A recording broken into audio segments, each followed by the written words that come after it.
नमस्कार मंडळी. अध्यात्मपीठाच्या आजच्या सेशनमध्ये सर्व भाविकांचे स्वागत. कार्यक्रमाची सुरुवात प्रार्थना व नामजपाने होईल. योगी कथामृत या पुस्तकावर श्री परमहंस योगानंद यांचं चरित्र आपल्याला दीपा अजमिरे आज उलगडून सांगतील. त्यानंतर अनिरुद्ध दामले करुणा त्रिपदी म्हणतील आणि दुसरा अध्याय भगवद्गीता श्लोक वाचन व निरूपण रजनीताई पटवारी आपल्याला करतील. तर आपण कार्यक्रमाची सुरुवात करूया. धन्यवाद. त्यांचा सकाळी जायचा breakfast. Meeting is being recorded. Sorry, एक मध्येच काहीतरी आलं म्हणून डिस्टर्ब झाले. पण सर्वप्रथम अनुभव आला त्यांना की गरिबीचा अनुभव त्यांना कसा आला, तर कित्येक दूर अंतरावर असलेल्या शाळेमध्ये जाताना सुद्धा त्यांचा सकाळचा ब्रेकफास्ट एक छोटं केळं असायचं. तेव्हा हायस्कूलमध्ये गेले तेव्हा त्यांनी एका अतिशय श्रीमंत न्यायाधीशाकडे दरमहा ₹1 मदतीची याचना केली. त्यावेळचा काळ म्हणजे 1800चा काळ म्हणजे फार फार म्हणजे ₹1 पण असा खूप असायचा त्यावेळेला. तर ₹1 मदतीची याचना केली, पण त्या माणसानी पण ₹1 पण महत्वाचा आहे असे सांगून त्याला नकार दिला. असं सांगितल्यावरती नॅचरली असं वाटतं ना, की बाहेर कोणीतरी आलंय पण पैसे देता येत नाही. पण आई इतकी चतुर होती आणि तिने इतके चतुराईने उत्तर दिलं. ती म्हणाली, ₹1 ला नकार मिळण्याची आठवण तुमच्या मनावर एवढी छान कोरलेली आहे, एवढी दृढ कोरलेली आहे, तर ह्या बाईला ₹10 ची गरज असताना तुमच्याकडून नकार मिळाल्याची दुःखद आठवण तितक्याच कटूपणे आणि तीव्रपणे तिने तिच्या हृदयावर कोरावी का? तुम्हाला असं वाटतं का? तेव्हा लगेच वडील म्हणाले, "यू विन." वडिलांनी लगेच ₹10 काढून दिले आणि म्हणाले, की "हे घे ₹10 ची नोट. त्या बाईला दे आणि स्वखुशीने दिली आहे असं सांग."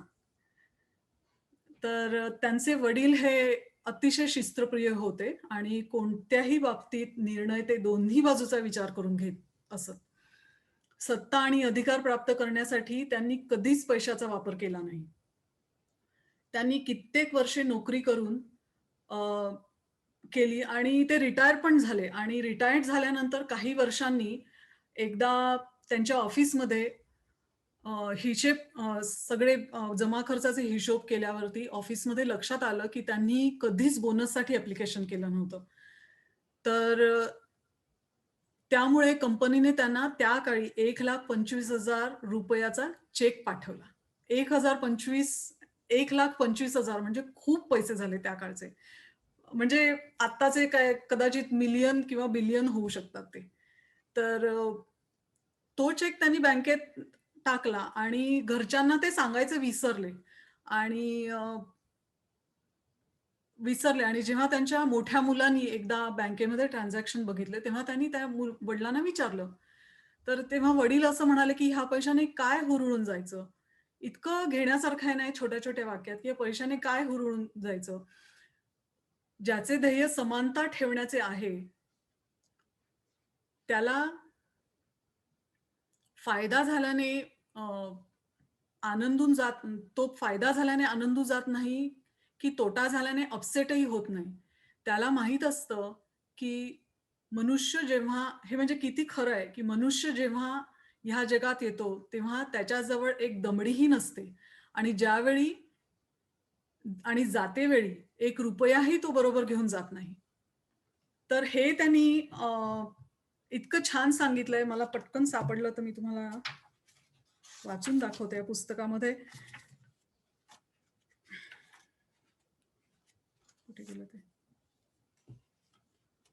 हां, त्यांनी असं लिहिलंय, "why be elated by material profit?" Father replied, "the one who pursue a goal of even mindedness is neither jubilant with gain nor depressed by loss.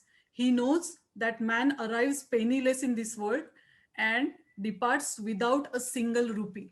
किती किती तथ्य आहे आणि किती घेण्यासारखं आहे या गोष्टीकडून. कारण आपण ह्या मटेरियल जगामध्ये मला हे पाहिजे, मला ते पाहिजे असं करत आपण सगळ्या गोष्टी घेतो. घरात पण आपण खूप वेळा आपल्याला एकच गोष्ट पाहिजे असते, पण त्याच्याबरोबरच्या बाकीच्या भरपूर गोष्टी घरी घेऊन येतो. पण ह्याच्यातच खरं आहे की डिपार्ट्स विथआऊट एनी मनी. तुम्ही जसे आलात तसेच तुम्हाला जावं लागतं. तर योगानंदांचे आई-वडील हे वाराणसीचे महान गुरु श्री लहिरी महाशय यांचे शिष्य होते. लहिरी महाशयांचा फोटो पण मी टाकलेला आहे इथे. हे लहिरी महाशय. तर योगानंदांचे आई-वडील हे लहिरी महाशयांचे शिष्य कसे झाले? तर थ्रू अविनाश बाबू. त्याची पण एक स्टोरी आहे. खूप वर्षापूर्वी म्हणजे जेव्हा वडील बंगाल नागपूर रेल्वेमध्ये मध्ये मोठ्या हुद्द्यावर होते, तेव्हा त्यांच्या हाताखाली हे अविनाश बाबू कामाला होते आणि अविनाश बाबू हे लहिरी महाशयांचे शिष्य होते. तर एकदा अविनाश बाबूंनी अ, परमहंस योगानंदांच्या वडिलांकडे 7 दिवसाची रजा मागितली. वाराणसीला माझे गुरु आहेत, त्यांना भेटायला जायचं आहे. तेव्हा वडील परमहंसांचे वडील खूप हसले त्यांना आणि ते म्हणाले, की "तुला काय असं कोणी साधू व्हायचं आहे का?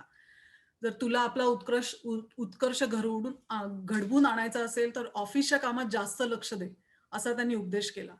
त्या दिवशी अगदी उदास मनाने ते परत जात होते. तर त्यांना वाटेत जाताना त्यांचे वडील परत भेटले. तर मग ते परत भेटले तर वडील लगेच त्यांना अ, आयुष्यात यशस्वी होण्याचे काय-काय फायदे आहेत त्याच्याबद्दल त्यांना सांगत होते. पण ह्यांच्या डोक्यामध्ये फक्त त्यांना गुरूंची सोड होती. ते सारखं म्हणत होते, "मला आता तुम्हाला भेटता येणार नाही, मी कसा जगू?" असा विचार करत होते.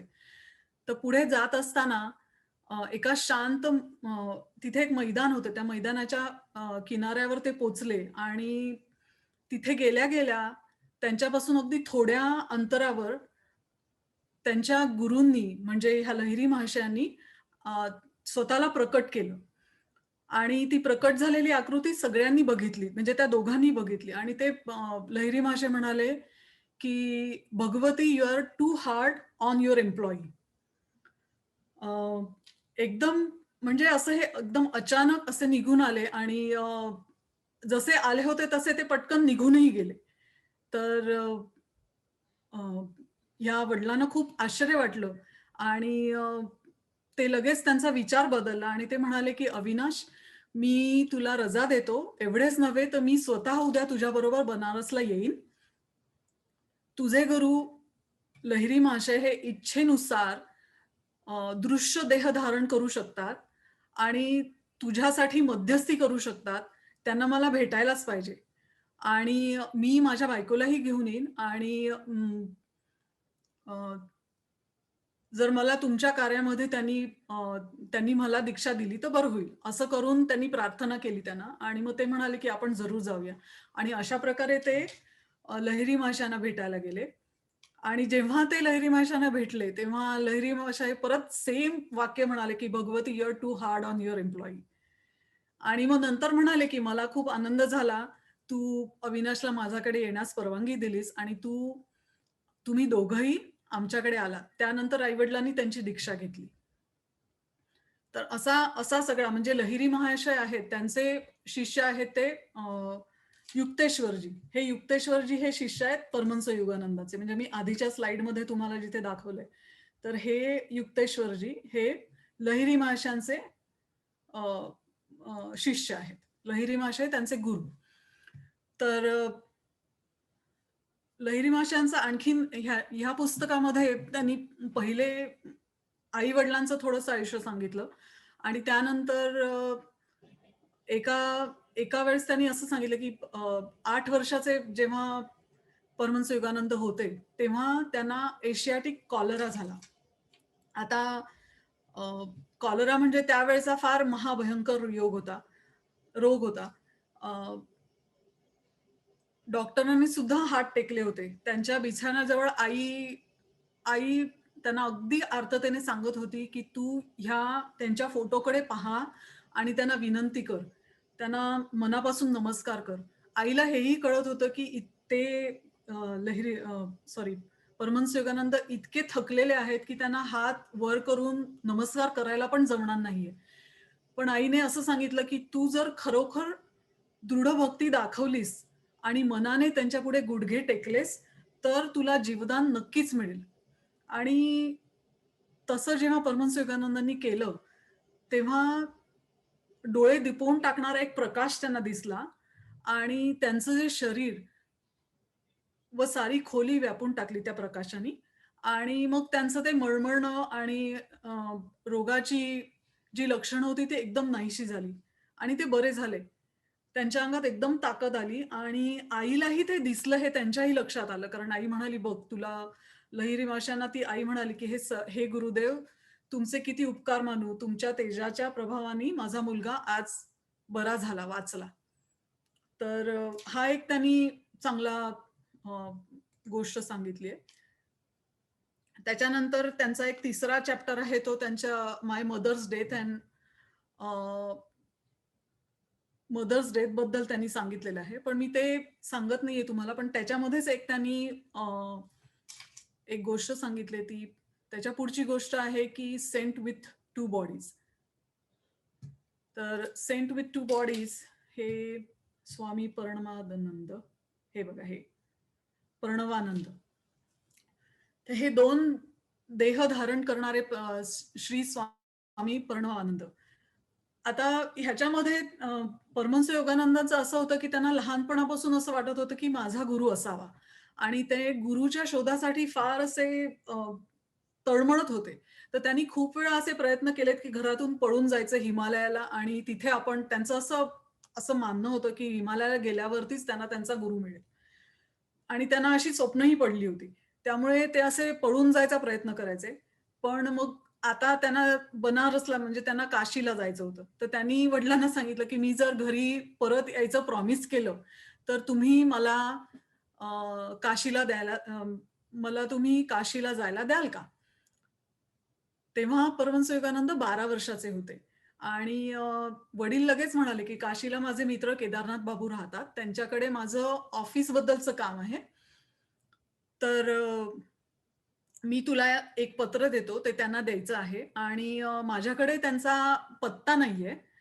पण तिथे आम्हा दोघांचे मित्र स्वामी प्रणवानंद राहतात. म्हणजे हे जे फोटोमध्ये मी दाखवते ते. तर तू त्यांच्याकडे गेलास, की पत्र दिलेस, की ते केदारनाथ बाबूंना नक्की मिळेल, असं सांगतात आणि स्वामी प्रणवानंदांची आध्यात्मिक प्रगती खूप आहे. त्याचा तुला उपयोग होईल.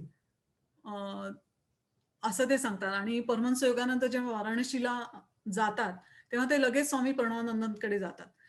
आणि ते त्यांचं ओळखपत्र त्यांना देणार त्याच्या आधीच हे म्हणतात, की "तू भगवतीचा मुलगा आहे ना आणि तुला केदारनाथ बाबूंचा पत्ता मी तुला देतो."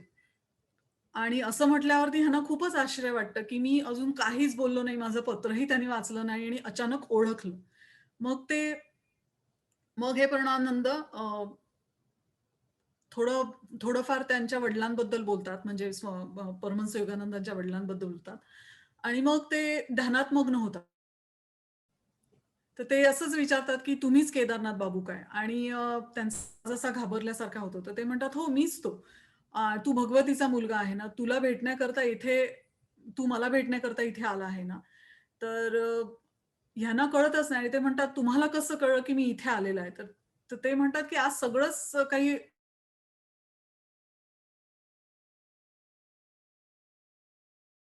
मी प्रणवानंद अचानक तिथे मला भेट झाली आणि त्यांनी मला विचारलं, की त्यांनी मला सांगितलं, की "तू माझ्या घरी माझी वाट तू त्यांच्या घरी माझी वाट बघत आहेस." तर त्यामुळे आम्ही दोघंही एकत्र निघालो. पण मध्येच ते म्हणाले, "मला थोडं दुसरं काम आहे" आणि ते तिथून मी काही हो किंवा नाही बोलणार त्याच्या आधीच ते निघून गेले आणि मला त्यांना फॉलोही करता आलं नाही. त्यामुळे मी ह्यांच्या घरी आलो. तर ह्या खुलाशाने परमहंस योगानंदांचा खूपच गोंधळ होतो. अ, आणि ते पुन्हा विचारतात, "पण हे तर माझ्यासमोरून कुठेच गेले नाहीत. हे तर माझ्यासमोर मागचा 1 तास बसलेले आहेत. मग असं कसं शक्य आहे?" तर मग ते चिडतात आणि म्हणतात, "मग मी काय खोटं बोलतोय का?" मग हे दोघंही जेव्हा आतमध्ये जातात आणि त्यांना नमस्कार करतात, तेव्हा अ, तेव्हा त्यांनी इतकं छान लिहिलेलं आहे. मी ना वाचून दाखवते तुम्हाला. पेज नंबर 28 मी लिहून ठेवलं इथे. सो त्यांचं उत्तर असं आहे की व्हाय तेव्हा त्यांना असं वाटतं की we are living in this material age or are we dreaming? I never expected to witness such a miracle in my life. I thought this swami was just a ordinary man and now I find he can materialise an extra body and work through it. तर ते परमानंद जे प्रणवानंद आहेत ते त्यांना उत्तर देतात, why are you stupefy at all this? The subtle unity of the phenomenal world is not hidden from true yogis.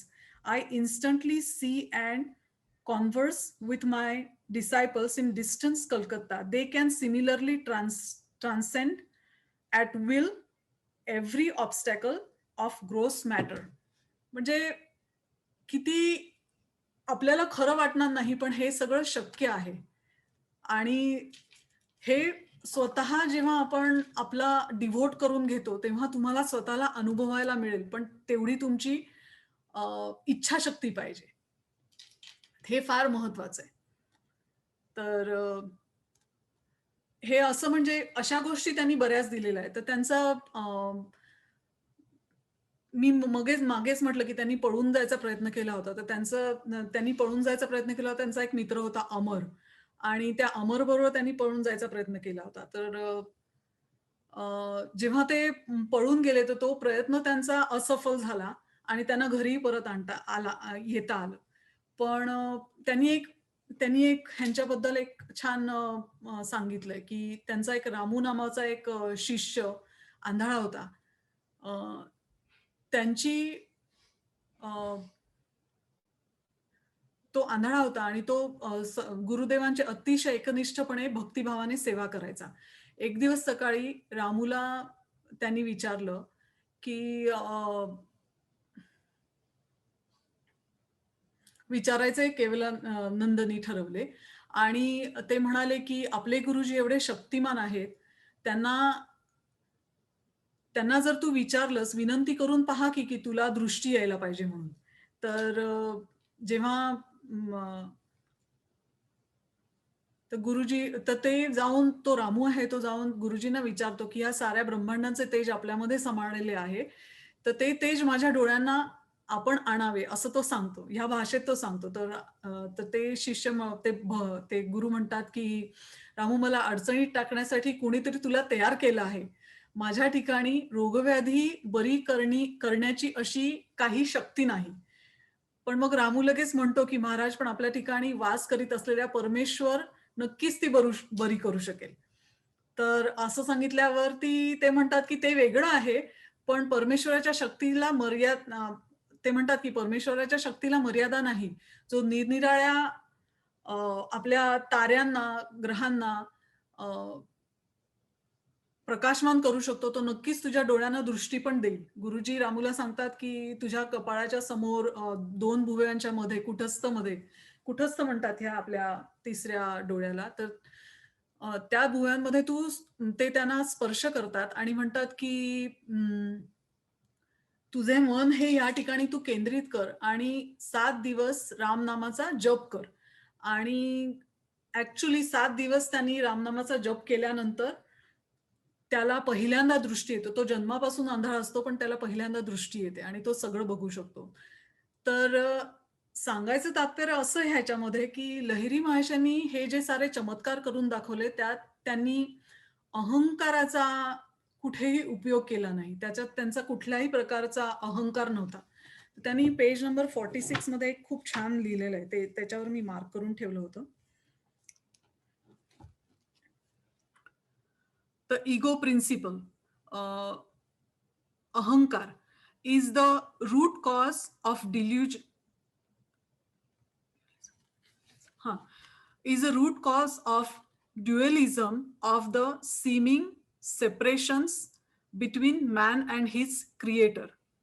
Ahankar brings human being under the sway of Maya, by which the subject falsely appears as object. The, the creator imagine themselves to be creator. म्हणजे त्यांना असं म्हणायचं इथे, की अ, अहंकार हे सर्व जीवात्मा आणि परमात्मा यांच्यामधील भेदभावाचे कारण आहे. अहंकार हा मनुष्य प्राण्यांना मायेमध्ये घेऊन जातो आणि त्यामुळे कर्त्याला म्हणजे अहंकार, त्याला आपणच कर्म आहोत असे वाटते आणि सृष्ट जीव हा स्वतःलाच सृष्टा म्हणजे देव समजून घ्यायला लागतो. तर असा त्यांनी तो अहंकाराचा अर्थ त्यांनी सांगितला ह्या पेज नंबर 46 मध्ये ह्या ह्या पुस्तकामध्ये.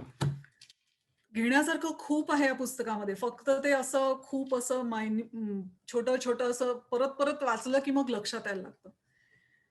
त्यांनी त्याच्यानंतर बऱ्याच वेगवेगळ्या अ, सिद्धी प्राप्त झालेल्या संतांबद्दल लिहिलेलं आहे. त्याच्यामध्ये त्यांनी गंधबाबांचे चमत्कार सांगितलेले आहेत. आता गंधबाबा म्हणजे अ, त्याच्यात त्यांनी गंधबाबाचे चमत्कार सांगितलेत. कोणत्याही ते कसं करायचंय, कोणत्याही वासहीन फुलाला ते कोणत्याही फुलाचा नैसर्गिक सुगंध देऊ शकत होते. कोमेजलेल्या कळीला ते टवटवीत करू शकत होते किंवा कुणाच्याही शरीरामध्ये आल्हाददायक असा सुगंध म्हणजे खूपच सुंदर असा म्हणजे तुम्ही सांगितलत, की मोगऱ्याचा सुगंध तर त्यांच्या शरीरातून मोगऱ्याचा सुगंध येईल असं ते करू शकत होते. आता सगळंच तर मी नाही करू शकत. पण मी पुढे जाते. नंतर त्यांनी अ, कोणाबद्दल सांगितलंय बरं? लेव्हिटेटिंग सेंट बद्दल सांगितलंय. म्हणजे लेव्हिटेटिंग मीन्स जमिनीपासून बऱ्याच फुटाच्या अंतरावर उंच हवेत अधांतरित राहणारा असा एक योगी. तर तुम्ही जेव्हा खूप प्रार्थना करता किंवा तुम्ही खूप डीप मेडिटेशन करता आणि तुम्हाला काही सिद्धी प्राप्त होतात, तेव्हा त्यातलाच हा एक प्रकार आहे, असं त्यांनी एक्सप्लेन केलेलं आहे. अ, नंतर मला बघू दे इथे मी हां, हे नागेंद्रनाथ भादुरी हे लेव्हिटेटिंग सेंट आहेत. त्यांनी त्याचं पिक्चर दिलंय पुस्तकामध्ये म्हणून ते मी टाकलं इथे. आणि त्यांनी जगदीशचंद्र बोस यांच्याबद्दल लिहिलेलं आहे. India's greatest physicist, botanist and inventor of the crescograph. तर crescograph is the device for measuring the growth in plants. It was invented by Jagadish Chandra Bose in I think 20th century. तर ह्यांनी शोध जो लावला म्हणजे वनस्पतीमध्ये सुद्धा म्हणजे आपल्या प्लांट्समध्ये सुद्धा सेन्सिटिव्ह नर्व्हस सिस्टीम असते आणि त्यांना सुद्धा विविध प्रकारच्या भावना आहेत. हे अगदी पूर्णपणे त्यांनी ह्या क्रिस्कोग्राफी थ्रू प्रसिद्ध म्हणजे सिद्ध केलं. म्हणजे त्यांनी असं सांगितलं, की विविध प्रकारच्या झाडांना ह्या विविध प्रकारच्या भावना आहेत आणि प्राण्यांच्या प्रमाणे वनस्पती सुद्धा प्रेम, द्वेष, आनंद, भक्ती, सुख, दुःख, क्रोध, मोह आणि अशाच दुसऱ्या असंख्य भावनांच्या बाबतीत तितक्याच व्यापक प्रमाणात संवेदनशील आहेत. तर पेज नंबर 80 मी इथे एक लिहून ठेवलंय, की पेज नंबर 80 मधलं काहीतरी वाचायचंय. बघू दे मला आता आठवत नाही पटकन.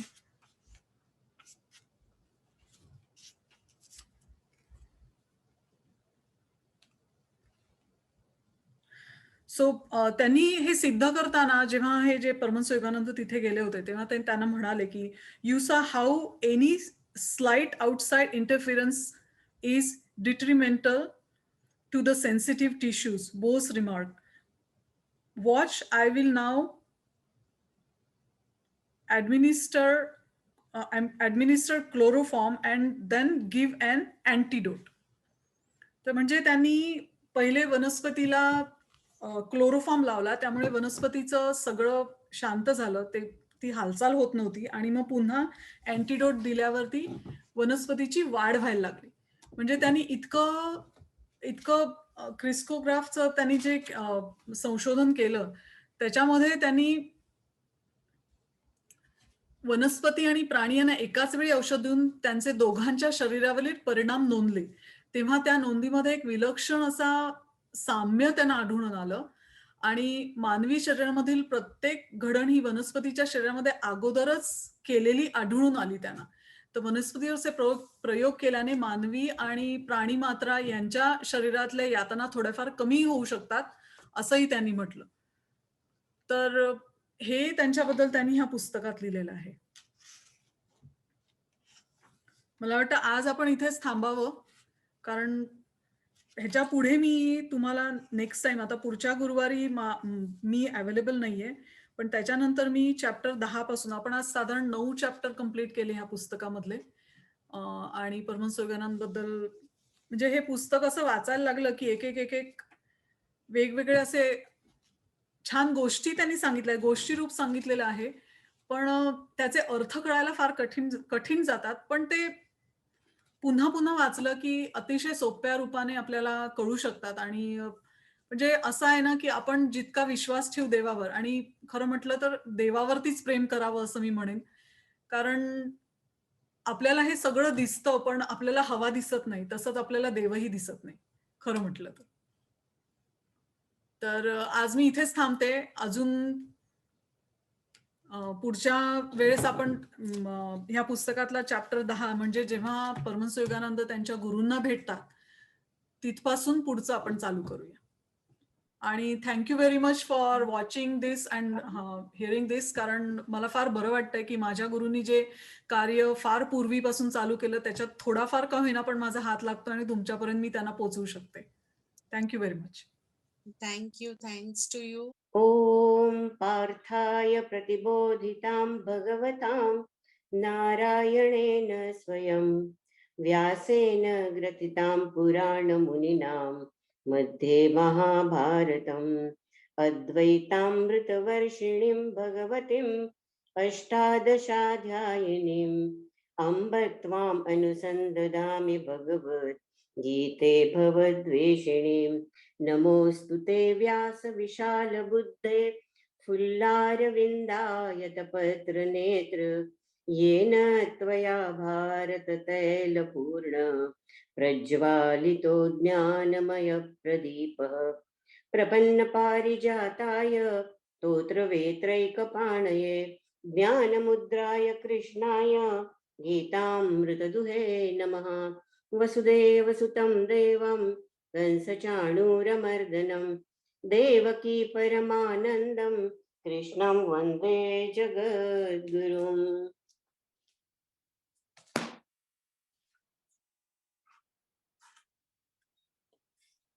प्रत्येक वेळेला धन्यवाद म्हणणं मला बरोबर वाटत नाहीये. मराठी मंडळाला धन्यवाद मला चान्स दिल्याबद्दल. पण आज एक गोष्ट मला खूप सांगावीशी वाटतेय, की योग असा आला की गेल्या आठवड्यामध्ये आपल्यापैकी बऱ्याच लोकांनी आपण निलेश ओक यांचं इतिहास सत्य की मिथ्या, रामायण आणि महाभारत सत्य की मिथ्या हे ऐकलेलं आहे. आणि आज असा योग आला की मला त्यांचं एक डिस्कशन ऐकायला मिळालं की जे संजय दीक्षित जयपूर डायलॉगचा त्यांचा जो ब्लॉग आहे त्याच्यावर जवळजवळ 2.5 तासाचं होतं आणि ते मला खूप आवडलं. तर त्यातले काही पॉइंट्स मी म्हटलं सुरुवात करायच्या आधी आपण सांगावेत. तर निलेश ओक ह्यांनी म्हणजे नंतरचा बराचसा सेक्शन त्यांचा क्वेश्चन आन्सरचा होता. पण पहिल्यांदा त्या दोघांच्या मध्ये डिस्कशन झालं. त्याच्यात मला हे पण जाणवलं की संजय दीक्षित हे सुद्धा अतिशय म्हणजे अभ्यास केलेले आणि खूप विद्वान असावेत त्यांच्या बोलण्यावरनं असं वाटलं. म्हणजे ह्या विषयांमध्ये सुद्धा इतर पॉलिटिक्समध्ये तर ते आहेतच. पण मला वाटलं काही काही त्यांनी सांगावं. थोडंसं आपण इथे सांगावं. तर त्यांनी काय सांगितलं, पहिली गोष्ट निलेश ओकने सांगितली की त्यांना त्यांची आता सध्याची ओळख क्रोनॉलॉजिस्ट म्हणून आहे ना, की म्हणजे रामायण केव्हा झालं, महाभारत केव्हा झालं आणि त्याचं हे काळ काढणं वगैरे. पण त्यांनी आज असं सांगितलं की मी आता जरी क्रोनॉलॉजिस्ट म्हणून ओळखला जात असलो तरी सुद्धा माझी या सगळ्याची सुरुवात भगवद्गीतेपासून झालेली आहे. म्हणजे मी आधी भगवद्गीता वाचायला सुरुवात केली आणि मग ह्याच्यामध्ये गेलो आणि भगवद्गीतेनेच मला ह्याची काय म्हणतात त्याला उत्स्फूर्त केलं म्हणा किंवा स्फुरणा दिली ह्याच्यामध्ये जायची. त्याच्यामुळे भगवद्गीतेवर माझं अतिशय प्रेम आहे असं म्हणून सांगितलं. आणि एक गोष्ट त्यांनी सांगितली की भगवद्गीता ह्याला असं सनातन असं म्हणतात. ते का म्हणतात? तर ते काय म्हणाले की म्हणजे सनातन ह्याचा अर्थ की रिफ्रेशिंग. रिफ्रेशिंग आहे. रिफ्रेशिंग म्हणजे कसं, की कुठल्याही काळामध्ये जसा जसा काळ जातो त्याप्रमाणे ती आपलं रूप बदलते आणि त्याप्रमाणे समाजाला आणि ह्याच्यामध्ये आपलं उपदेश देते ते. तर ते मला एक फार आवडलं. दुसरं एक गोष्ट त्यांनी काय सांगितली, की त्यांनी सांगितलं की भगवद्गीता म्हणजे काय आहे, तर म्हणे युनिव्हर्सल धर्म सिव्हिलायझेशन. ते मला अतिशय आवडलं. युनिव्हर्सल धर्म सिव्हिलायझेशन फॉर युनिफिकेशन. म्हणजे एकाच धर्मामध्ये जायचं नाही, कारण काय होतं त्यामुळे मग आपण फॅनेटिक होऊन जातो, नाही का. फॅनेटिसिझम त्याच्यामध्ये यायला लागतो. कुठल्याही गोष्टीमध्ये फॅनेटिसिझम येतो, तो भगवद्गीतेमध्ये नाहीये. हे त्यांनी अगदी मला आवर्जून सांगितलं त्या ह्याच्यामध्ये. दुसरी गोष्ट म्हणजे त्यांनी सांगितलं की आणखीन एक सांगितलं की हे पण खूप छान सांगितलं की आपले जे वेद आहेत, 4 वेद जे आपण म्हणतो, ते काय आहेत, तर ते ध्यान प्रधान आहेत असं सांगितलं. म्हणजे ध्यानाचं वर्णन वगैरे सगळं त्यांनी त्याच्यामध्ये केलेलं आहे. पण उपनिषद काय आहे, तर ज्ञान प्रधान आहे. उपनिषदामधले त्याचाच एक पार्ट वेदांचा, पण ते शेवटचा भाग, त्याला वेदांत पण म्हणतात, उपनिषद पण म्हणतात. तर ते ज्ञान प्रधान आहे. रामायण काय आहे, तर त्यांनी सांगितलं रामायण हे नीतिप्रधान आहे. म्हणजे हे तर आहेच, पण त्याच्यामध्ये सुद्धा नीती सांगितलेली आहे. आणि महाभारत हे कर्मप्रधान आहे. महाभारत हे कर्मप्रधान आहे आणि भागवत हे भक्तिप्रधान आहे.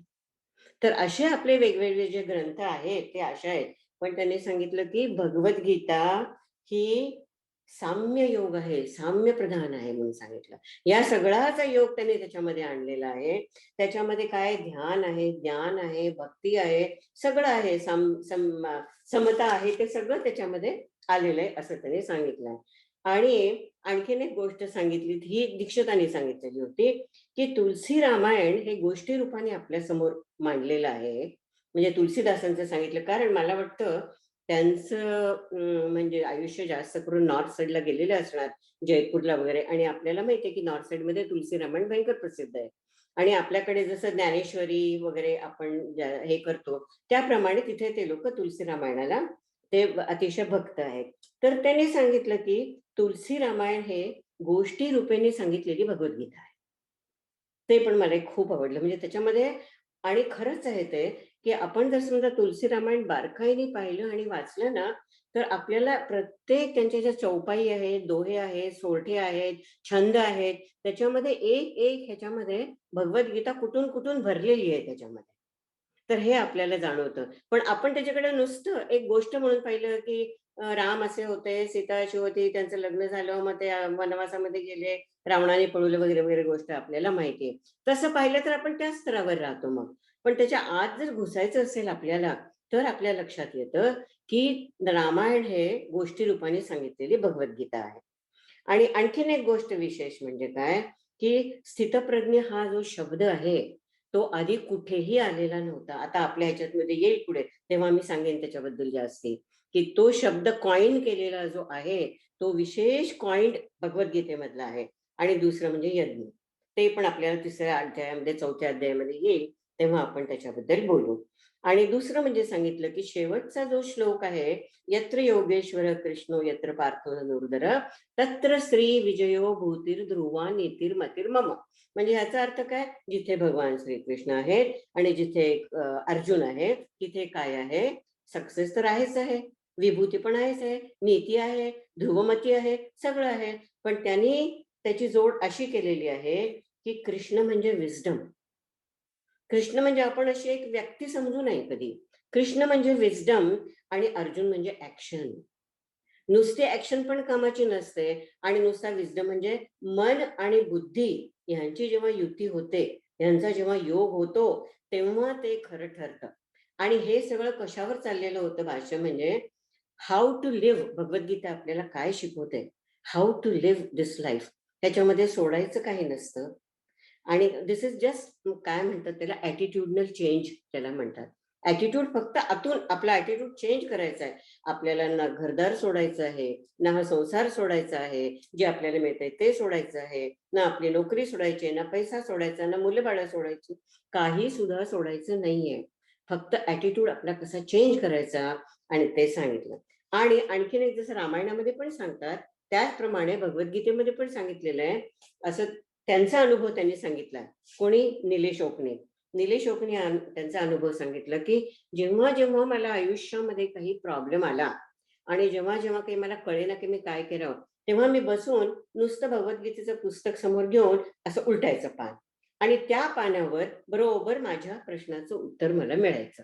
म्हणजे इतकी शक्ती त्या भगवद्गीतेमध्ये आहे असं ते सांगायचं. आता आपण आपल्या ह्याच्याकडे वळूया आणि त्याच्यामध्ये सुरुवातीला मी फक्त एवढं सांगू शकते की पहिल्यांदा आपण मागच्या वेळेला ऐकलं होतं की भगवद्गीतेमध्ये 4 लोक बोलतात. वक्ते आहेत. वक्ते म्हणा, श्रोते म्हणा, कसं आपल्याला घ्यायचं असेल. एक आहे धृतराष्ट्र. तर हे थोडंसं आपण समजून घेऊया की धृतराष्ट्र म्हणजे कोण, धृतराष्ट्र म्हणजे काय, म्हणजे पुढे समजायला सोपं जातं. कारण दुसऱ्या अध्यायापासून तर सगळं तत्वज्ञान सुरू होऊन जातं गीतेचं. त्यामुळे धृतराष्ट्र म्हणजे शब्दच सांगतो. महाभारतातल्या प्रत्येक व्यक्तीचं जे नाव आहे ना ते अतिशय सार्थक आणि सिंबॉलिक आहे. अगदी त्याच्या मागे काहीतरी अर्थ भरलेला आहे. तर धृतराष्ट्र म्हणजे काय? धृत म्हणजे धरणे आणि राष्ट्र म्हणजे शरीर. जो आपल्या शरीराला धरून राहतो तो धृतराष्ट्र. आणि असा जो धरून राहतो तो आंधळाच असतो, जन्मांधच असतो. आणि धरून राहणं म्हणजे काय? तर ममता. ममतेने धरून राहणं. जो आपल्या शरीराला धरून राहायचं, त्याच्यानंतर आपल्या कुटुंबाला धरून राहायचं, त्यानंतर आपल्या आजूबाजूचे इतर नातेवाईक म्हणा, कोण म्हणा, त्याला धरून राहायचं, आपल्या विद्वत्तेला धरून राहायचं, आपल्या पैशाला धरून राहायचं, हे असं वाढत जातं. ह्यालाच म्हणतात ममता, ह्यालाच म्हणतात अटॅचमेंट. आणि ह्याला हे कसं सोडवायचं आणि आपलं आयुष्य सुखी करायचं हे आपल्याला भगवद्गीता सांगते. दुसरा म्हणजे अर्जुन. अर्जुनाचा अर्थ काय होतो? अर्जुनाचे 2 अर्थ सांगितलेले आहेत.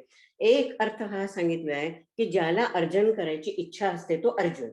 म्हणून भगवद्गीतेमध्ये आणि प्रत्येक पुराणामध्ये कुठल्याही आपल्या शास्त्रात सांगतात की ज्याला हे ऐकायची इच्छा नाहीये, ज्याला त्याच्याबद्दल द्वेष वाटतो, ज्याला त्याच्यामध्ये इंटरेस्ट नाहीये, त्याला भगवद्गीता सांगू नये किंवा कुठलंही शास्त्र सांगू नये असं सांगितलेलं आहे. म्हणून हे मुमुक्षत्व ज्याला म्हणतात, म्हणून शंकराचार्यांनी सांगितलंय ना, मनुष्यत्वम मुमुक्षत्वम महापुरुष संशया. विवेकी चूडामणीमध्ये सांगितलेलं आहे की ह्या 3 गोष्टी अतिशय जरुरी आहेत. त्यातल्या 2, एक गोष्ट तर आपल्याला मिळालेलीच आहे, मनुष्यत्वम. आपण मनुष्य जन्माला तर आलेलोच आहोत, म्हणजे हे आपल्याकडे आहे.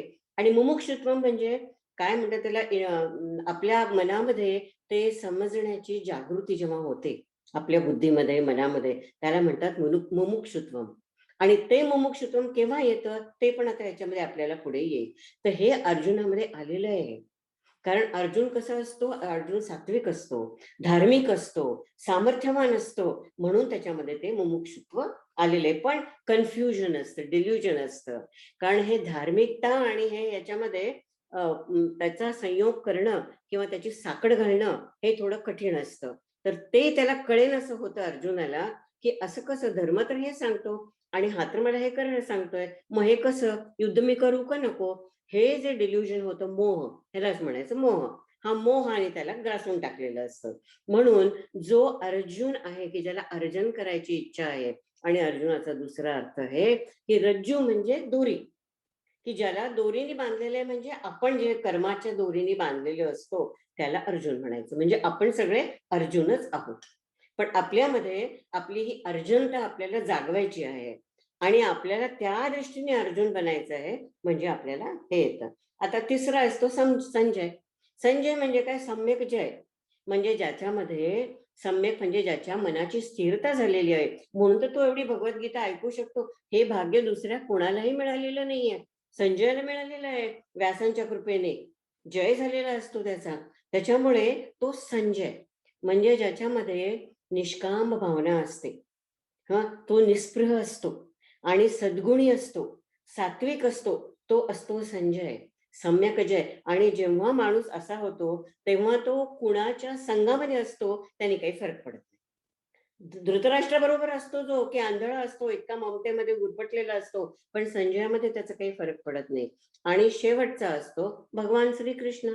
इथे भगवान द्यायचं. आता आपण असं जर पाहिलं भगवद्गीतेमध्ये कुठेही श्रीकृष्णाचं नाव नाहीये, कुठेही नाव नाहीये श्रीकृष्णाचं, मिळणारच नाही नाव तुम्हाला. कारण कृष्ण हा असं नाही आहे, तर भगवान असं लिहिलंय. भगवान वाच, जिकडे तिकडे भगवान कृष्ण वाच असं नाही दिलेलं नाहीये. कुठे दिलेलं आहे श्रीकृष्णाचं नाव? श्रीकृष्ण संवादे. At the end of the each अध्याय संपला किंवा अर्जुनचा आणि आसांचा जो हे झाला, संवाद झालेला आहे त्याच्याबद्दल. पण कृष्णाचं नाव नाही आहे कुठेतरी. तर भगवान कोणाला म्हणायचं? की भगवान त्याला म्हणा, आता ज्याच्याकडे पैसे असतात त्याला आपण धनवान म्हणतो, ज्याच्याकडे विद्वत्ता असते त्याला आपण विद्वान म्हणतो, है ना. तर तसा पण ज्याच्याकडे भग असतं तो भगवान.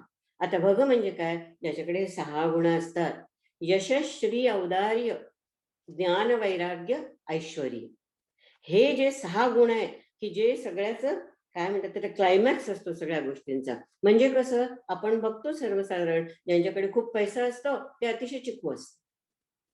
ज्यांच्याकडे खूप ज्ञान असतं ते काय असतात? अतिशय अहंकारी असतात. म्हणून म्हटलं ना, हे जे गुण असतात ना, असं नाही, यश, श्री, औदार्य. त्याच्याकडे म्हणजे पैसा असला तर औदार्य असायला पाहिजे. श्री असेल तर औदार्य असायला पाहिजे. ज्ञान, आणि ज्याच्याकडे ज्ञान असतं त्याच्याकडे वैराग्य असायलाच पाहिजे. तर असा तो भगवान असतो. आणि आपण अशाच भगवानाला नेहमी काय करत असतो? लाच देत असतो. तू माझं हे काम कर, मी तुला 5 रुपयाचे पेढे वाटेन, किंवा मी काय 100 प्रदक्षिणा घालेन, किंवा जे. आता आपण कसं काय बिझनेस करणार भगवंताबरोबर? आता त्याला काय आपल्या ह्याची कमी आहे? तो पूर्ण ह्याचा ऐश्वर्याचा राजा आहे आणि त्याला आपण काय देणार? तर असं नाही होत. तर असा हा भगवान, हा तर असा चौथा भगवान आहे. तर आता सुरू करायच्या आधी फक्त एक गोष्ट अतिशय छान आहे ती, ही अहिल्याबाई होळकरांची. आता काही आपल्यापैकी काही जण आजकाल ते सिरियल येतं अहिल्याबाई होळकरांचं सोनीवर, तर बघत असतील बरेच लोक. आणि एवढं आपल्याला माहिती आहे की अहिल्याबाई होळकर अतिशय बुद्धिमान स्त्री होती. आणि जेव्हा ती राणी झाली तर तेव्हा तिला वाटलं की नाही, मी भगवद्गीता शिकायला पाहिजे, कारण लहानपणापासून तिने ते श्लोक ऐकलेले असतात भगवद्गीतेचे. तर तेव्हा ती एका पंडिताला ठेवते आपल्याकडे आणि म्हणते मला भगवद्गीता शिकवा. तो म्हणतो हो हो मी येतो. तो पंडित असतो. जो पंडित असतो ना तो नेहमी अहंकारी असतो, कारण त्याला आपल्या ज्ञानाचा भयंकर अभिमान असतो. आणि राणीला मी शिकवतोय भगवद्गीता म्हटलं तर त्याचा अहंकार अजूनच वाढतो. येतो तो आणि म्हणतो बसा मी तुम्हाला शिकवतो राणी साहेब. आणि मग सांगतो, ती म्हणते सांगा शिकवा. तर तो म्हणतो ओके, हे पहिला श्लोक, धर्मक्षेत्रे कुरुक्षेत्रे, एवढं. ती म्हणते पुरे पुरे जा घरी म्हणते. तो म्हणतो अहो अर्धा अर्धा श्लोक सांगितला मी तुम्हाला. ती म्हणते नाही कळलं मला, तुम्ही जा. असं 8-10 दिवस हे असं चालायला लागतं. मग शेवटी त्याला वाटतं हे असे का करतायत राणीसाहेब, मला पुढचं सांगू का देत नाहीत? धर्मक्षेत्र कुरुक्षेत्र म्हणलं की जा म्हणतात. तर मग शेवटी तो विचारतो तुम्ही असं का करतात? तर ती राणी म्हणते, अहिल्याबाई म्हणते, मला कळला श्लोक. तर ते म्हणते कसं? ते म्हणते क्षेत्रम क्षेत्रम धर्मम कुरु. क्षेत्रे क्षेत्रे धर्मम कुरु. म्हणजे क्षेत्र हा शब्द दोनदा आलाय ना, धर्मक्षेत्रे कुरुक्षेत्रे. त्याच्यामध्ये सगळी गीता आली. क्षेत्रे क्षेत्रे धर्मम कुरु. तुम्ही कुठल्याही क्षेत्रामध्ये असा, धर्मम कुरु. धर्माचरण करायला पाहिजे, धर्माने वागायला पाहिजे. हे मला कळलं. आता पुढचं काय तुम्ही सांगता? आता जा म्हणतात घरी. म्हणून एवढ्यामध्ये अर्ध्या, आणि ते सुद्धा धृतराष्ट्राच्या श्लोकामध्ये, हे त्याचं वैशिष्ट्य आहे. क्षेत्रे क्षेत्रे धर्मम कुरु, या अर्ध्या श्लोकामध्ये पूर्ण गीता आहे. तर ते असं अहिल्याबाईने सांगितलेलं आहे. तर आता आपल्या ह्याच्यावर येण्यासाठी आपण मागच्या वेळेला 15 श्लोक केले होते. आता 16 ते 20 पर्यंत करूया. तर आता 16वा श्लोक आहे. नासतो विद्यते भावो नाभावो विद्यते सतः उभयोरपि द्रष्टोऽन्त्वनयोस्तत्त्वदर्शिभिः अविनाशि तु तद्विद्धि येन सर्वमिदं ततं विनाशमव्ययस्यास्य न कश्चित् कर्तुमर्हति अन्तवन्त इमे देहा नित्यस्योक्तः शरीरिणः अनाशिनो अप्रमेयस्य तस्माद्युज्यस्व भारत य एनं वेत्ति हन्तारं यश्चैनं मन्यते हतम् उभौ तौ न विजानीतो नायं हन्ति न हन्यते न जायते म्रियते वा कदाचिन् नायं भूत्वा भविता वा न भूयः अजो नित्यः शाश्वतोऽयं पुराणो न हन्यते हन्यमाने शरीरे. ज्यांना गीता वाचण्याची इच्छा आहे किंवा उत्सुकता आहे त्यांच्यासाठी तुम्हाला माहिती पण असेल, गीतेतले सगळे श्लोक अनुष्टुप छंदामध्ये लिहिलेले आहेत.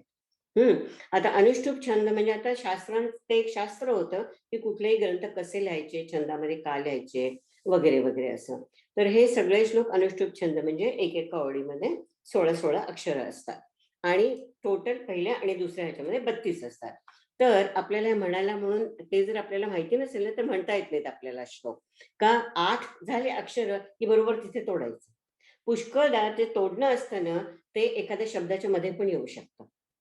तर ते आपल्याला कळलं पाहिजे. अगदी मोजून मोजून जरी केलं ना तरी येतं ते बरोबर. ते 8ला तोडायचं, मग पुढचं घ्यायचं, मग परत 8ला तोडायचं, पुढचं घ्यायचं. का करायचं असं? ह्याची 2 कारणं आहेत. एक तर आपल्याला लक्षात ठेवायला चांगलं चांगलं म्हणजे सोपं पडतं.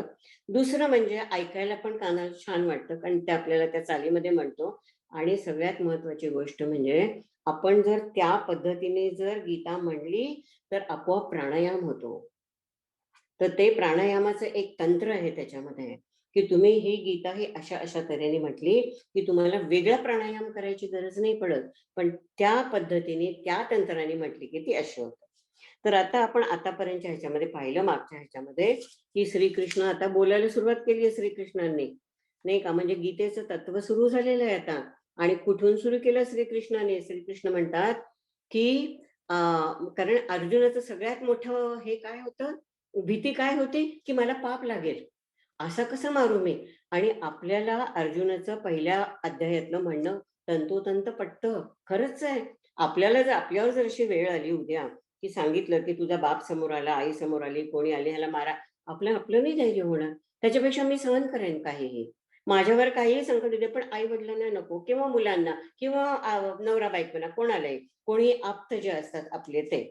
तर त्याच्यासाठी ते पडतं. म्हणून डार्कनेस ऑफ द सोल की जे म्हटलं होतं पहिल्या अध्यायाला म्हणतात डार्कनेस ऑफ द सोल म्हणजे अर्जुन विषाद योग. आणि हे इतकं सायंटिफिक आहे सगळं की डिप्रेशनचं म्हटलं ना, ज्यांना सायकॅट्रीमध्ये ज्यांना थोडी माहिती आहे त्यांच्या पण लक्षात येईल की ती लक्षणं अर्जुनामध्ये पहिल्या याच्यामध्ये दिसली होती ती सगळी डीप डिप्रेशनची लक्षणं त्याच्यामध्ये होती ती. आता एखाद्या माणसाला डिप्रेशन मधनं जो माणूस, आणि ती पद्धत आता सुद्धा इथे वापरली जाते की जो माणूस डीप डिप्रेशन मध्ये जातो त्याला ईसीटीचा शॉक देतात. आधी ईसीटीचा शॉक देतात आणि नंतर ट्रीटमेंट करतात. कारण मेडिसिनचा उपयोग एकदम होत नाही त्याचा. आता हे पुष्कळ कमी झालेले पण तरी सुद्धा वापरामध्ये आहे. सायकॅट्रीमध्ये ईसीटी देतात, आता इलेक्ट्रिक शॉक त्याला देतात. इंडियामध्ये तर आणखीन कॉमन आहे, पण तो देतात. तसा आधी याने शॉक दिला श्रीकृष्णाने अर्जुनाला. आणि मग आता एखादी आई, मुलगा जेव्हा खूप तांडव करायला लागतो त्याला काय करते, आधी एक मारते जोरात आणि मग तिच्या मनात प्रेम उचंबळून येतं की अरे मी माझ्या सोन्याला कसं मारलं, मग त्याला समजावून सांगायला लागते. अगदी हीच अवस्था श्रीकृष्णांची आहे. आधी त्यांनी दिली क्लैब्यम मास म पार्थ नैतत्व युपपद्यते क्षुद्रम हृदय दौर्बल्यम त्यक्त्वोत्तिष्ठ परंतप. काय नपुसक झालास, उठ, घे हातामध्ये गांडीव आणि लढ, असं म्हणून एक देतात की म्हणून ते अर्जुनाला ते सहन होत नाही. अजूनही तो डिल्युजन मध्ये तर असतोच असतो. आणि आता श्रीकृष्णांच्या मनामध्ये एवढं प्रेम दाटून येतं आईसारखं आणि ते मग सांगायला लागतात. ते म्हणतात ह्याची कसली भीती आहे ती मला काढू दे आधी. कुठली भीती? पापाची भीती. तुम्हाला पाप लागेल, मी यांना मारलं तर पाप लागेल, हे जे म्हणतो. तर तिथे आता ते त्याला हे सांगतात आणि गेल्या श्लोकामध्ये सांगितलं की अरे तुला का वाटतंय असं की तू त्यांना मारशील म्हणून? मग ते देहाचं महत्व सांगितलं त्यांनी. देहिनोऽस्मिन् यथा देहे कौमारम यौवनम जरा तथा देहांतर प्राप्ती धीरस्तत्र मुह्यते. आणि नंतर सांगितलं की असं का होतं? मात्रा स्पर्शासु कौन्तेय शीतोष्ण सुख दुःखदा आगमापायनो नित्यांस्तांस्ते तिक्षस्व भारत. आता ह्याच्यामध्ये त्यांनी सांगितलं की मात्रा स्पर्शास्तु कौन्तेय हे त्रिवार सत्य आहे. आता मात्रा म्हणजे आपले 5 ज्ञानेंद्रिय. हे 5 ज्ञानेंद्रिय तुम्ही, हे सगळेजण तुम्ही अगदी प्रत्येक माणूस याच्यावर प्रयोग करून बघू शकतो. तुम्ही कुठलंही ज्ञान प्रयोग केल्याशिवाय आणि ते घासून पुसून घेतल्याशिवाय मानू नका. बघा तुम्ही आता डोळे आहेत तर बघणारच ना काहीतरी, आणि जे बघितलं की ताबडतोब. म्हणून स्पर्श म्हणजे विषय सगळे संसारातले किंवा या युनिव्हर्स मधले, आणि मात्रा म्हणजे आपले सगळे इंद्रिय. आणि ह्या दोघांचा जेव्हा कॉन्टॅक्ट होतो तेव्हा काय होतं? शीत उष्ण, शीतोष्ण सुख दुःखदा. शीत झाले की सुख आणि उष्ण झाले की दुःख, डिपेंडिंग ऑन द क्लायमेट. हा उन्हाळ्यामध्ये म्हणजे ह्याचं आपल्याला दुःख होईल, तेव्हा शीत बरं वाटतं. पण थंडीमध्ये जर समजा शीत दिलं तर नाही आपल्याला आवडणार ते. आधीच एवढी थंडी आहे त्याच्यामध्ये बर्फ कुठे अंगावर ठेवताय असं वाटायला लागतं. तर तसं नाही. तर ज्यांनी म्हणजे शीत शीत उष्ण ह्याचा अर्थ असा की सुख किंवा दुःख हे होतच होतं. त्याच्याशिवाय दुसरा पर्यायच नाही, कारण हा प्रकृतीचा स्वभाव आहे. म्हणून त्याने असं सांगितलं की हे पण जाईल, जे येतं ते जातं. तर काही तुम्ही काळजी करू नका. तुम्ही माझ्यावर विश्वास ठेवा आणि हे सगळं सहन करा. म्हणजे काय, आपल्याला सहन करावंच लागतं सगळं. सांगतो कोणाला ना सहन करून. हा, रडत सहन कराल किंवा हसत सहन कराल, पण सहन तर करावंच लागतं. तिथे सांगितलं. मग नंतर त्याने सांगितलं की 16व्या ह्याच्यामध्ये सांगितलं. आता एकदा सांगितलं ह्याने की अरे देह देह म्हणून तो एवढा रडायला लागलायस की मी त्यांना मारेन. हा देह नाशवानच आहे मुळी. तुला काय वाटतंय, तू जर मारलं नाहीस तर ते मरणार नाहीत. आपण सुद्धा हे करतो, ते काय चिरंजीव होणार नाही होणार. मग काय होणार, तू गोंधळ करतोयस. कसला गोंधळ करतोयस? नासतो विद्यते भावो ना भावो विद्यते सतः उभयोरपि दृष्टोऽन्तस्तु नयस तत्वदर्शिभी. जो तत्वदर्शी असतो म्हणजे जो जाणतो, जो तत्व समजून घेतो, जो तत्वाला बघतो, त्याला कळतं सत काय आहे आणि असत काय आहे. आपला देह हा असतच आहे, नाशरहितच आहे. आज न उद्या ह्याचा नाश होणारच, आणि हे त्याला पहिल्यांदा सांगितलेलं आहे. आणि आपण हे रोज बघतो आपल्या इतके ते सटल असतात ना, जे आपल्यामध्ये बदल होतात ते. त्याच्यामुळे रोजच्या रोज आपल्याला मूल सुद्धा जेव्हा लहानाचं मोठं होतं तेव्हा आपल्याला रोज नाही कळत काही. अरे आज एवढा मोठा झाला, परवा एवढा मोठा, असं नाही कळत. एकदम मोठा झाल्यावर कळतं, अरे हा तर बेबी होता कालपर्यंत, आता एकदम एवढा मोठा झाला, असं जेव्हा कळतं ना. पण कळतं की हा एवढ्याचा एवढा झाला. त्याच्याबरोबर आपल्यातही केवढा आता बदल व्हायला लागलाय. आपलेच फोटो जेव्हा आपण पाहतो तरुणपणीचे वगैरे, तेव्हा वाटतं अरे हे मीच आहे, अशी कशी, आणि मग ती कुठे गेली, आणि आता अशी कशी झाली. आणि हे सगळ्यांना सगळ्यांना ह्याच्यातनं जावं लागतं. ते ह्याने इथे सांगितलं की तू गोंधळ करतोयस, तू बघ ना, असत वस्तू काय आहे. असत वस्तूला सत्ता नाहीये, म्हणजे कंट्रोल नाहीये, म्हणजे रियालिटी नाहीये, सत्य नाहीये ते. म्हणून असत असं म्हटलेलं आहे. आणि सतचा अभाव नाहीये. अभाव नाही म्हणजे सत, सत जे आहे ज्याला आपण आत्मा म्हणतो, जेव्हा परमात्मा, काही जे म्हणायचंय, ब्रह्म म्हणा काही म्हणा, तो आहे सतत, असं त्याला मरण नाहीये. म्हणजे त्याला आहे असं तत्वज्ञानी जो जाणतो त्याला दुःख होत नाही, तो व्यस्त ह्याच्यातनं जातो. आणि म्हणून मग त्याने सांगितलं की असं सगळे म्हणून जीवात्मा आपण ज्याला म्हणतो की ज्यांनी शरीर धारण केलेलं आहे त्यांचा नाश होणारच होणार. अगदी ठरलेलं आहे. तुम्ही किती माना ना माना, असं वाईट आपल्याकडे म्हटलं जातं अशुभ बोलू नको, अशुभ बोलू नका. तुम्ही अशुभ बोला की बोलू नका, पण मरण तर येणारच येणार. तर त्यांनी सांगितलं की तसं तर होणार आहे. म्हणून तुला वाटतंय का की तू ह्याला मारणार, कारण अरे ह्या आत्म्याला तू कोणीच नाही मारू शकत. कारण को ये एनम वेत्ति हंतारम यश्च न मन्यते हतम उभौ तौ न विजानीतो न हन्यते हन्यमाने शरीरे. ह्याला कोणीही मारू शकत नाही. आणि हाच श्लोक असाच्या असा उपनिषदात आलेला आहे. कठोपनिषद पुष्कळचे श्लोक गीतेतले उपनिषदात मधनच घेतलेले आहेत. आणि काही काही श्लोक जसेच्या तसे आहेत अगदी, आणि काही काही थोडे बदलून घेतलेले आहेत. तर हे असं सांगतो तो. आणि मग नंतर म्हणतो की जर तुला जर असं वाटत असेल की हा आत्मा सदा म्हणजे या आत्म्याचा जन्म होतो, मग तो का आत्मा मरतो का, आपण जेव्हा मरतो तेव्हा आत्मा मरतो का, तर असं जर तुला वाटतं का की हे होतं म्हणून, तर असं होत नाही. तू कशासाठी शोक करायला लागलाय.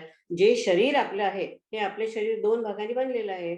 एक म्हणजे आपलं हे शरीर की जे अनात्म आहे किंवा जे असत आहे, ज्याचा नाश होणार आहे. आणि दुसरा आत्मा जो जो सत आहे, ज्याचा कधी नाश होणार नाही, ज्याला कोणी टच करू शकत नाही. तर तो एक. तर मग तो सांगतो की असं होणार नाही आहे. तर मग आता ह्याच्यामध्ये सांगतात ते की असं नव्हतं. तर मग शेवटचं आता सांगतात की, आणि ज्ञानेश्वर म्हणजे तर काय, उपमांचे चॅम्पियन्स आहेत, चॅम्पियन आहेत अगदी. उपमावर उपमा, उपमावर उपमा, इतके इतके त्यांनी हे दिलेले आहेत त्याच्यामध्ये की बाप रे, ते कुठे म्हणजे ते थांबतच नाहीत. म्हणजे आपल्याला वाचून वाचूनच डोकं फिरायला लागतं की हे काय काय सांगायला लागेल. इतक्या उपमा देतात, म्हणजे किती तऱ्हेने त्यांनी असं वेगवेगळ्या तऱ्हेने आपल्याला सांगितलं. तर त्याच्यामध्ये यांनी 3-4 उपमा उपमा फार छान आहे. कसं आत्मा कसा मरत नाही त्यांनी सांगितलं की फार छान सांगितलं की न जायते मृते वा कदाचिन नायम भूत्वा भविता वा न भूयः अज नित्यः शाश्वत पुराण, पुराण म्हणजे सनातन, म्हणजे जे कधी काय होतं, जुनं होत नाही, त्याला पुराण म्हणायचं. सदा फ्रेश असतं ते. पुराण आहे. न हन्यते हन्यमाने शरीर, म्हणजे असा जो असतो तो नित्य सनातन आहे. म्हणजे शरीर जरी गेलं तरी सुद्धा आत्मा मरत नाही. आणि ह्याच्यासाठी ज्ञानेश्वरांनी उदाहरण दिलंय की कसं, आता समजा आपण रस्त्यावरून दुपारी चालत गेलो आणि आपली सावली पडते, त्या सावलीला कितीही मारलं तरी आपल्याला लागतं का? नाही लागत. त्याच्यावर सावलीवर तुम्ही पाणी टाका, सावलीला तुम्ही मारा, सावलीला काही करा, पण आपल्याला काही सुद्धा होत नाही. तसं हे आत्म्याचं आणि शरीराचं नातं आहे. तर त्याच्यामुळे तू कशाचा शोक करतोयस बघ ना. शरीर जे आहे, तू ज्याला मारायचं म्हणून म्हणतोयस ते तर जाणारच आहे आज नाही उद्या. आणि आत्मा जो आहे त्याला तर तू मारूच शकत नाहीस. तर हे असं आहे. आणि दुसरं, आणि त्याने उदाहरण आणखीन दिलंय याने की किंवा पाण्याचं भांड असतं ना, आता दिवसा जेव्हा सूर्य उगवतो आणि तेव्हा जर आपण बाहेर ठेवलं तर त्याच्यामध्ये सूर्याचं प्रतिबिंब पडतं. प्रतिबिंब पडतं आणि थोड्या वेळाने समजा आपण ते भांड जे आहे पालथं पडलं आणि पाणी निघून गेलं, तर त्याचा अर्थ सूर्य गेला का? सूर्य नाही जात. पाणी जाऊ दे, ते प्रतिबिंब जाऊ दे, सगळं जाऊ दे, पण सूर्य जसाच्या तसाच आहे. तर ते एक त्यांनी उदाहरण दिलंय. आणि आणखीन एक छान उदाहरण दिलंय याने की हे आकाश, आपलं घर असतं नाही का, घरामध्ये आकाश असतं की नाही, पूर्ण घरामध्ये आकाश भरलेलं असतं. पण उद्या समजा हे घर नष्ट झालं, हे घर जर नष्ट झालं तर आकाश जातं का? नाही जात. आकाश जसंच्या तसंच राहतं. आकाशात आकाश मिसळून जातं. मग दुःख कशाचं? आकाश गेलं म्हणून दुःख करायचं का घर गेलं म्हणून? आणि घर तर जाणारच, कारण घर हे प्रकृतीमध्ये येतं. तसं आपलं शरीर. म्हणून 5व्या अध्यायामध्ये म्हटलेलं आहे, नवद्वारे पुरे देही नैव कुर्वन्न कार्यं. म्हणजे 9 द्वारवाला हे घर आहे आपलं शरीर, म्हणजे ह्याला 9 द्वार आहेत. आणि एवढं आपण नेहमी लक्षात ठेवावं, किती कौतुक करतो आपण शरीराचं, त्याला त्याने निरोगी राहावं म्हणून काय काय करतो, त्याने सुंदर दिसावं म्हणून काय काय करतो, दागदागिने काय घालतो, चांगले चांगले कपडे. पण हे शरीर आपल्याला काय देतं? हे 9 द्वारे आहे. या शरीरामधनं एक एवढं सुद्धा आपल्याला चांगलं काही सुद्धा मिळत नाही. असं हे नवद्वारे पुरे देही नैव कुर्वन्न कार्यं म्हणून 5व्या अध्यायामध्ये सांगितलेलं आहे. हे आपलं असं शरीर आहे. तर आणि हा जो आहे न जायते म्रियते वा कदाचित, हा जो श्लोक आहे ना, अगदी वर्ड टू वर्ड हा श्लोक कठोपनिषदामधल्या दुसऱ्या वल्लीमध्ये सांगितलेला आहे. पण म्हणून त्यातले विवेकानंदांनी सांगितलेलं आहे की भगवद्गीता म्हणजे एका सुंदर बागेतली सुंदर सुंदर फुलं वेचली आहेत आणि त्याचा सुंदर हार केलेला आहे आणि तो आपल्या हातात त्यांनी दिलेला आहे. आता उपनिषद वाचायचं म्हणजे कठीण आहे, कळायला कठीण आहे उपनिषद. गुरुनी सांगितल्याशिवाय पटकन कळत नाही ते आपल्याला. म्हणून त्यांनी सांगितलं. आणि हा श्लोक आहे 18वा श्लोक आहे. न जायते म्रियते वा विपश्चित म्हटलेलं आहे त्यांनी, कदाचित नाही म्हटलेलं. नायम कुतश्चिन्न बभूव कश्चित ना अजो नित्य शाश्वतोयम पुराणो न हन्यते हन्यमाने शरीरे. तर हे त्यांनी सांगितलेलं आहे. तर आता दुसऱ्या अध्यायामध्ये आता श्रीकृष्णाने जवळजवळ गीतेचं सगळं सार दुसऱ्या अध्यायामध्ये सांगितलेलं आहे. आता बघा, जवळजवळ 30व्या श्लोकापर्यंत त्यांनी सगळं म्हणजे सुरुवात कशी केली एकदम मारलाय की आत्मा म्हणजे काय आणि शरीर म्हणजे काय. आपल्याला वाटतं बापरे, आत्मा आणि शरीर आणि हे नको आम्हाला, साधं साधं सांगा काहीतरी, असं वाटतं. तसं नाही केलं त्याने. आणि मग नंतर सांगितलंय, कारण आधी काय ध्येय सांगितलंय आपलं एकदम, की बाबा तुमचं ध्येय ते आहे. मग त्याच्यानंतर सांगितलं की आता आम्ही तिथपर्यंत कसं जायचं, त्या ध्येयापर्यंत, त्याच्यासाठी कुठले कुठले मार्ग आहेत. मग त्याच्यानंतर सांगतात दुसऱ्या ह्याच्यामध्ये की धर्म म्हणजे काय, स्वधर्म म्हणजे काय. मग धर्माबद्दल सांगितलं. मग माझा धर्म काय, आपला हाच तर प्रॉब्लेम आहे की मी काय करायचं आत्ता आणि मला ह्याचा काय उपयोग आहे याचा. आता कशासाठी वाचायचे मी डोकं फोड करून एवढी गीता वाचायची, काय मिळणार आहे मला ह्याच्यातनं, कशासाठी मी एवढं हे करायचं, वेळ वाया, सगळं वाया आणि डोकं खराब असून, असं नको व्हायला. तर त्याच्यासाठी सांगितलंय. आणि त्याच्या पुढे जाऊन मग सांगितलंय की कर्म कर. आणि कर्म म्हणजे कसं कर्म कर, कुठलं कर्म कर, का कर्म कर, त्याचे फायदे काय आहेत, हे काय आहेत. आणि 4थ्या भागामध्ये नंतर सांगितलं भक्तीबद्दल त्याने सांगितलेलं नाही या अध्यायामध्ये जास्ती काही. आणि शेवटी सांगितलेलं की स्थितप्रज्ञाबद्दल सांगितलेलं आहे. आता ती तर एक प्रार्थनाच आहे.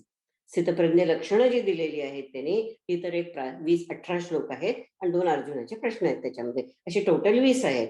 पण ते तर प्रार्थनाच आहे. ती अतिशय म्हणजे गांधीजी ते प्रार्थना म्हणून त्यांच्या आश्रमामध्ये ती म्हणली जायची त्यावेळेला स्थितप्रज्ञाची. ते पुढे येईल आपल्याला. तर आता आपण आज हे 20व्या श्लोकापर्यंत घेतलेलं आहे आणि अजून एक पुढे अजून याचं आत्म्याचं वर्णन करतील आणि मग पुढे सुरू होईल कर्म. धर्म म्हणजे काय, माझा धर्म काय, धर्माचा अर्थ काय, किती प्रकारचे धर्म असतात, मी कुठला धर्म पाळायचा, का पाळायचा, कसा पाळायचा, ह्याच्याबद्दल विवेचन. आणि दुसऱ्या अध्यायामध्ये खरं म्हणजे पूर्ण गीतेमध्ये जे सांगायचं ना ते श्रीकृष्णाने दुसऱ्या अध्यायातच सांगून टाकलंय सगळं. पण अर्जुनाची काय म्हणतात त्याला मुमुक्षुत्व जे म्हणतात ना, इंटेन्स, त्याची जी इच्छा होती ती एकदम खडबडून जागी झाली. त्यामुळे अरे झोपला होता म्हणा किंवा मोहाने ग्रासलेला होता तो एकदम म्हटलं. पण मग अर्जुनाने जो तिसऱ्या अध्यायामध्ये प्रश्न विचारला त्याच्यामुळे आपल्याला पुढची गीता ऐकायला मिळाली. नाहीतर गीता इथेच संपून टाकली असते भगवंताने. झालं, सांगितलं सगळं तुला, आता असं हे आता कर तुला जे करायचं, तसं नाही सांगितलेलं. आणि आणखीन दीक्षिताने एक सांगितलं मला तेही खूप आवडलं की ते म्हणाले की 18व्या अध्यायामधला श्लोक आहे की असं आपल्या धर्माचं वैशिष्ट्य काय आहे त्याच्यासाठी मला सांगावं असं वाटतंय की त्याच्यामध्ये श्रीकृष्णाने एवढं सगळं सांगितलं आणि त्या श्लोकामध्ये सांगितलं की यथेच्छसी तथा कुरु. मी जे सांगायचं ना ते तुला सगळं सांगितलं, आता ते तुला जे वाटेल ते तू कर. असं फ्रीडम कुठला धर्म देतो? कुठला धर्म देत नाही असं फ्रीडम. आता तुला पाहिजे ते तू कर.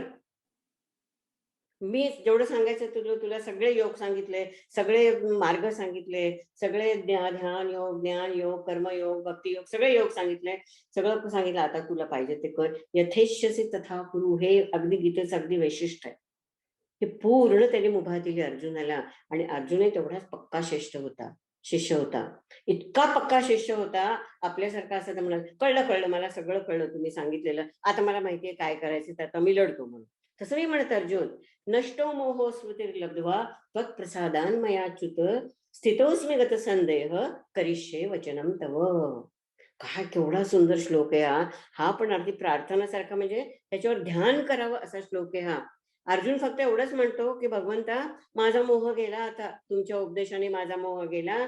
आणि आता आणि कसा गेला, माझ्या ह्याने आपल्याला वाटतं आता मला कळलं, म्हणजे माझ्या बुद्धीने मी कळलं मला, आता तुम्ही जे जे सांगताय ते समजलं मला. तसं नाही म्हणत तो. त्वत्प्रसादान् मयाच्युत, तुमच्या कृपेमुळे मला हे कळलं. आणि काय कळलं की आता तुम्ही जे सांगाल ते मी करेन. असं नाही म्हणत तो की मी जाऊन दडतो आता म्हणून. असं नाही म्हणत अर्जुन. त्वत्प्रसादान् मयाच्युत नष्टो मोहो स्मृतिर्लब्ध्वा त्वत्प्रसादान् मयाच्युत स्थितोऽस्मि गत संदेह, म्हणजे तिथे त्याची पूर्ण शरणागती झाली. करिष्ये वचनम तव, म्हणजे गीतेचं सार हेच आहे की आपली स्थिती तशी व्हावी, पूर्ण शरणागतीपर्यंत आपण सगळं वाचून करून ही यावी असे. म्हणून आपण आता जसं आपण पुढे जशी जशी वेळ येईल त्याप्रमाणे आपण करूया. 9:30 झालेत बरोबर, आज वेळच झालं. वसुदेव सुतं देवं कंसचाणूरमर्दनं देवकी परमानंदं कृष्णं वंदे जगद्गुरुं. थँक्यू.